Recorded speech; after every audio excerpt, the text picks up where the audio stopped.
اعوذ باللہ من الشیطان الرجیم بسم اللہ الرحمن الرحیم توکلت علی الحی الذی لا یموت افوض امری الی اللہ ان اللہ بصیر بالعباد وما توفیقی الا باللہ اصالۃ الظہور وموردها ما اذا کان اللفظ ظاہرا فی معنی خاص لا علی وجہ النص فیہ الذي لا يحتمل معه الخلاف بل كان يحتمل إرادة خلاف الظاهر فإن الأصل حينئذ أن يحتمل الكلام على الظاهر فيه وفي الحقيقة إن جميع الأصول المتقدمة راجعة إلى هذا الأصل لأن اللفظ مع احتمال المجاز مثلا ظاهر في الحقيقة ومع احتمال التخصيص ظاهر في العموم ومع احتمال التقييد ظاهر في الإطلاق ومع احتمال التقدير ظاهر في عدمه۔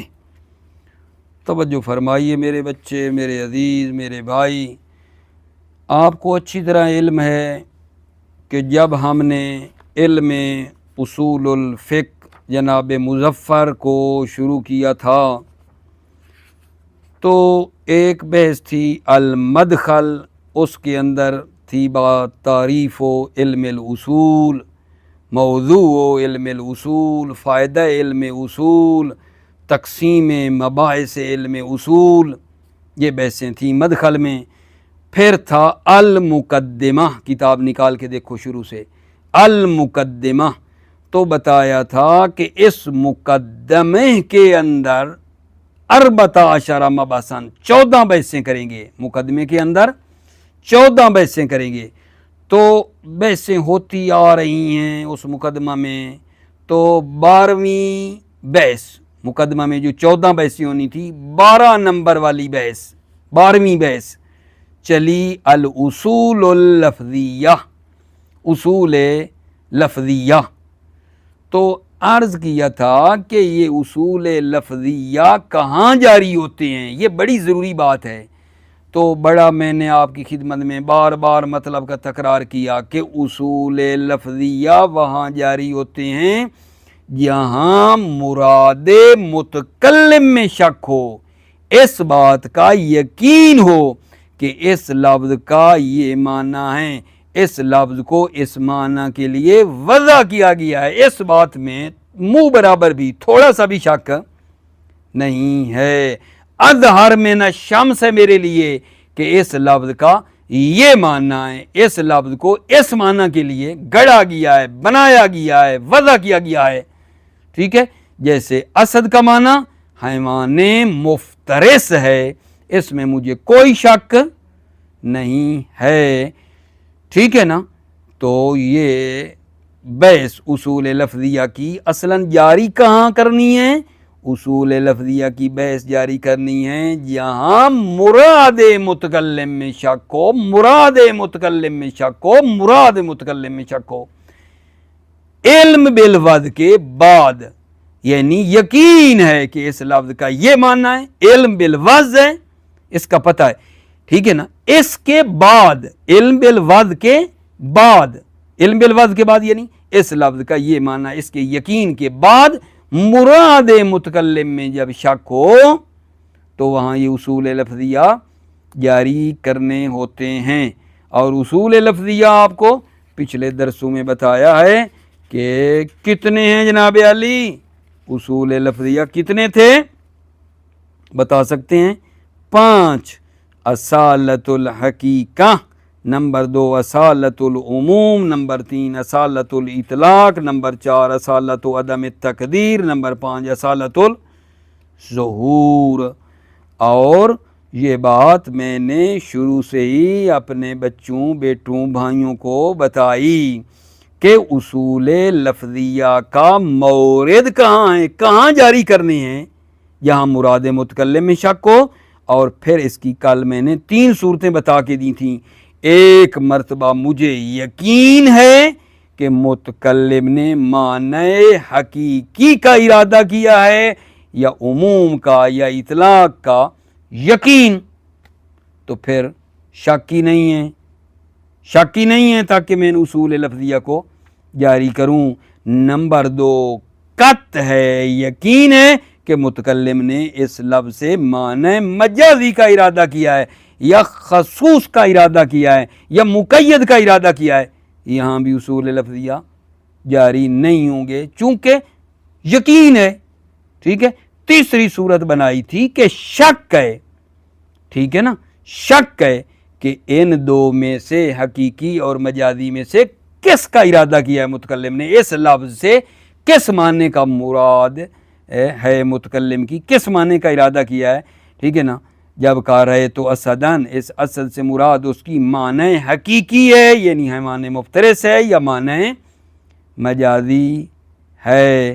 جب کہتا ہے اکرم العلماء، اس سے مراد اس کی علماء عام ہے، چاہے عالم فاسق ہو یا عالم عادل ہو، یا مراد اس کی خاص ہے، عالم عادل ہے۔ شک، ٹھیک ہے نا۔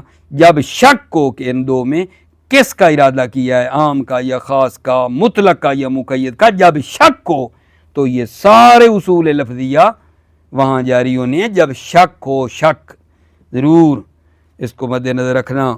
تو ہم نے آپ کے لیے اصالت الحقیقت بیان کر دی، اصالت العموم، اصالت الاطلاق اور اصالت و عدم التقدیر، اور آج 5ویں اور آخری اصل ہے۔ چونکہ اصول لفظیہ تھیں 5، اب ہم آپ کی خدمت میں آخری بیان کر رہے ہیں جس کا نام ہے اصالت الظہور۔ اصالت الظہور جو ہے اس کا مورد کیا ہے؟ جب لفظ ظاہر ہو ایک معنی خاص میں، جب لفظ ظاہر ہو تو وہاں اصالت الظہور جاری کرتے ہیں، ٹھیک ہے یا نہیں؟ جب لفظ ظاہر ہو ایک معنی خاص میں، ٹھیک ہے نا، اور اس ظاہر کے خلاف کوئی احتمال دیں تو وہاں اصالت الظہور جاری ہوتی ہے۔ اصالت الظہور کہاں جاری ہوتی ہے؟ جب لفظ ظاہر ہو ایک معنی میں، ٹھیک ہے، لیکن احتمال خلاف ہو، وہاں اصالت الظہور جاری ہوتی ہے، ٹھیک ہے۔ یہاں ایک بات کا سمجھنا ضروری ہے کہ ایک نص ہوتی ہے، ایک ظاہر ہوتا ہے، ٹھیک ہے، تو ان کے درمیان فرق کیا ہے؟ نص اور ظاہر کے درمیان کیا فرق ہے؟ جواب، نص وہ ہوتی ہے کہ جس میں احتمال خلاف نہیں ہوتا ہے۔ نص وہ ہوتی ہے کہ جب کوئی کلام آئی ہے تو وہ اپنے مطلب کے اوپر واضح ہے، صریح ہے اپنے مطلب پہ، ٹھیک ہے نا، اس میں احتمال خلاف نہیں ہوتا۔ نص وہ ہے کہ جو اپنے مطلب پر ظاہر ہو اور اس میں احتمال خلاف نہ دیں، ٹھیک ہے۔ مثلا ان اللہ علی کل شیء قدیر، اچھا ظاہر کیا ہے؟ ظاہر یہ ہے کہ اس کا کسی مطلب پر ظہور ہے، کلام کا مطلب پہ ظہور ہے، لیکن احتمال خلاف بھی ہے، احتمال ہے، یعنی کہ یہ کہنا چاہتا ہوں کہ ظاہر کے خلاف احتمال ہو سکتا ہے، نص کے خلاف احتمال نہیں ہوتا ہے، تو اصالت الظہور جاری ہوگی، ٹھیک ہے یا نہیں؟ یہاں کیا ہو؟ لفظ معنی میں ظاہر ہو، اصالت الظہور، احتمال خلاف ہوگا تو اصالت الظہور جاری ہوگی نا، ٹھیک ہے یا نہیں؟ مورد اصالت الظہور وہاں ہیں جہاں لفظ ظاہر ہو ایک معنی میں، نص نہ ہو، کیونکہ نص میں تو احتمال خلاف ہی نہیں ہوتا ہے۔ اس کے بعد ایک چھوٹی سی اسی کے ذیل میں بحث ہے، وہ یہ ہے کہ آیا یہ سارے اصول لفظیہ جو 5 کے 5 ہیں، یہ ہر ایک اصل مستقل ہے، یہ اصل مستقل ہے۔ 5 یعنی اصالت الحقیقت ایک مستقل ہے، اصالت العموم مستقل ہے، اصالت الاطلاق مستقل ہے، اصالت عدم تقدیر مستقل ہے، اصالت الظہور مستقل ہے۔ ہر ایک سوال، ہر ایک اصل مستقل ہے یا نہیں؟ یہ جو اصل 5 بتائی ہیں ساری کی ساری کسی ایک اصل کی طرف پلٹتی ہیں، ان ساری اصل کی ایک ماں ہیں اور ساری اس ماں کی طرف پلٹتی ہیں، ٹھیک ہے، ایک سب ان کی ایک ماں، میں مثال سمجھنے کے لیے کہہ رہا ہوں، سب کی ایک ماں ہے، اصل وہ ہے، باقی ساری اصل کی طرف پلٹتی ہیں۔ کیا یہ 5 اصل ہر ایک مستقل ہیں؟ سوال، یا نہیں اصل ایک ہے باقی اس کی طرف پلٹتی ہیں؟ تو جناب آغا مظفر فرماتے ہیں، آغا جان اصل حقیقت میں ہمارے پاس اصالت الظہور ہے، باقی سارے اس کے بچے ہیں، باقی سارے اس کی اولاد ہیں اور سارے اس کی طرف پلٹتے ہیں۔ اصل حقیقت میں جو بڑی ہے، ٹھیک ہے نا، اصل اصالت الظہور ہے، باقی ساری اسی کی طرف پلٹتی ہیں۔ اصالت الحقیقت بھی در حقیقت میں اصالت الظہور ہے، اصالت العموم بھی حقیقت میں اصالت الظہور ہے، اصالت الاطلاق، اصالت عدم التقدیر سارے اصالت الظہور کی طرف پلٹتے ہیں۔ جناب آغا مظفر مصنف کتاب فرماتے ہیں باقی ساری اصل اصالت الظہور کی طرف پلٹتی ہیں، اصالت الظہور اصل ہے۔ ٹھیک ہو گئی بات؟ توجہ فرماؤ، عبارت کی طرف آؤ۔ بسم اللہ الرحمن الرحیم، توکلت علی اللہ حسبی اللہ۔ اصالت الظہور و موردها ما اذا کان اللفظ ظاہرا فی معنی خاص لا علی وجہ النص فیہ الذی لا یحتمل معہ الخلاف۔ مورد اصالت الظہور یہ ہے کہ جب لفظ ظاہر ہو معنی خاص میں، اس طرح کے علی وجہ نص فیہ، لا علی وجہ نص فیہ، نص نہ ہو، لفظ معنی میں نص نہ ہو، لا علی وجہ نص فیہ، وجہ نص نہ ہو اس میں۔ نص کیا ہوتی ہے؟ الذی لا یحتمل معہ الخلاف، نص وہ ہوتی ہے کہ جس میں لا یحتمل معہ خلاف، جس میں خلاف کا احتمال نہ ہو، بل کان یحتمل ارادت و خلاف ظاہر، بلکہ اس میں خلاف ظاہر کے ارادے کا احتمال ہو، اس میں یہ اصالت جاری ہوگی۔ فإن الأصل حينئذ أن يحتمل الكلام على الظاہر فيه، فإن الأصل اصل جو ظہور میں ہے حينئذ اس وقت یہ ہے أن يحتمل الكلام على الظاہر فيه، کہ کلام میں احتمال ہو على الظاہر فيه، ٹھیک ہے نا۔ فإن الأصل اصل جو ہے نا، اصل یعنی ظہور میں حينئذ یہ ہے أن يحتمل الكلام على الظاہر فيه، کہ کلام کو ان یحمل ہے، ٹھیک ہے نا، ان یحمل الکلام علی الظاہر فیہ، نہیں یحتمل نہ پڑھو، ان یحمل، ٹھیک ہے نا۔ فإن الأصل حينئذ أن يحمل الكلام على الظاہر فیہ، اصل یعنی ظہور میں یہاں یہ ہے کہ کلام کو ظاہر پر حمل کیا جائے۔ وفی الحقیقت ان جمیع الاصول المتقدمۃ راجعۃ الی ھذا الاصل، حقیقت میں تمام اصول متقدمہ پلٹتے ہیں اس اصل کی طرف، اس اصل یعنی اصل ظہور کی طرف پلٹتے ہیں۔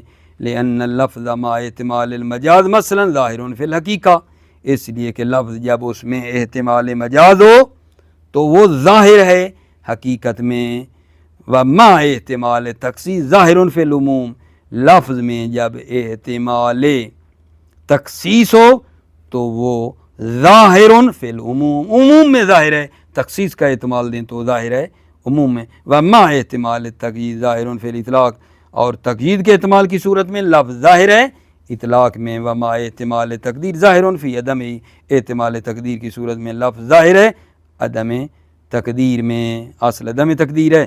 فمعدہ اصالت الحقیقت نفس و معدہ اصالت الظہور، معدہ اصالت الحقیقت وہی معدہ اصالت الظہور ہے، فی مورد احتمال التجوز، یہاں احتمال مجاز ہو، وہکذا فی باقی الاصول المذکورہ، اسی طرح باقی اصول مذکورہ میں۔